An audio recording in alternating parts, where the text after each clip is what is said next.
Hello aspirants, HTET TGT SST के लिए बहुत से बच्चों की क्वेरी थी कि लास्ट मोमेंट पे हम क्या क्या पढ़ें, क्या क्या चीजों पे ज्यादा फोकस करें।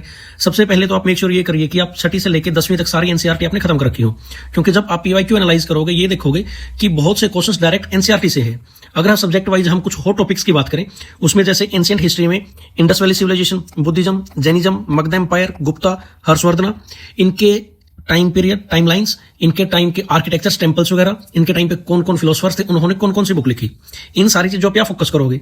यही सेम चीज आप रिपीट करोगे मिडिवल हिस्ट्री में, दिल्ली सल्तनत और मुगल पीरियड में जितने भी रूलर्स हुए, उनके टाइम पे कौन कौन सी लड़ाई हुई, उन्होंने कौन कौन से डिपार्टमेंट बनाए, उनके टाइम पे कौन कौन सी बुक्स लिखी गई।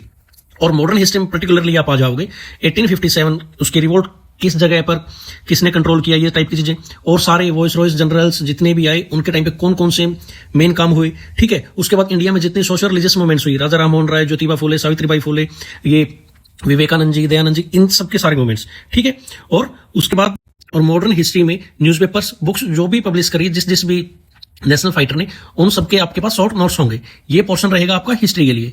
अब बात करें ज्योग्राफी की, सबसे पहले तो आप सोलर सिस्टम पढ़ोगे, एनसीईआरटी वाला पोर्शन अलग है। उसके बाद अगर आपको कुछ एक्स्ट्रा करना हो, सोलर सिस्टम हो गया, इंडिया में सोइल्स हो गई, इंडिया या वर्ल्ड में ग्रासलैंड्स हो गई, ठीक है, इंडिया के physical features, drainage river system, Himalayan और पेनिनसुलर में भी कौन सी बे ऑफ बंगाल गई, कौन सी अरेबियन सी गई, इस टाइप से सारी चीजें आप करते चलोगे। और कुछ मिसलेनियस टॉपिक्स में जैसे कई बार आपको ओशन करंट से देखने को मिल जाएगा, लेकिन जितनी बेसिक चीजें हैं ज्योग्राफी में आप उन पे फोकस करके चलो। अगर पॉलिटी की बात करें हम, कॉन्स्टिट्यूएंट असेंबली कब बनी, कितने मेंबर थे, कितने इलेक्टेड, कितने नॉमिनेटेड, वो सब, प्रीएम्बल, फंडामेंटल राइट्स, डीपीएसपी और पार्लियामेंट। इसके अलावा कॉन्स्टिट्यूशनल बॉडीज जैसे election commission, CAG, finance commission, कौन अपॉइंट करता है, टेन्योर कितना है इनका, नॉन कॉन्स्टिट्यूशनल बॉडी, एनएचआरसी, एचएसआरसी, ये सारा कुछ।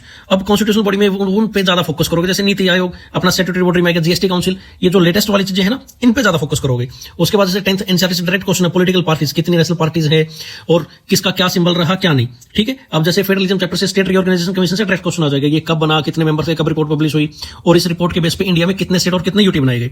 और इकोनॉमिक्स की अगर हम बात करेंगे, इकोनॉमिक्स के जितने भी बेसिक कंसेप्ट्स हैं, माइक्रो और मैक्रो इकोनॉमिक्स के, वो सारी चीजें, और जितने भी इकोनॉमिक्स से रिलेटेड इंटरनेशनल ऑर्गेनाइजेशंस हैं, जैसे वर्ल्ड बैंक हुआ, डब्ल्यूटीओ हुआ, आईएमएफ हुआ, इनके हेडक्वार्टर कहां है, ये कब बने और कौन सी ये रिपोर्ट पब्लिश कर रहे हैं, इतना आपका मेन काम रहेगा इकोनॉमिक्स में। Thank you.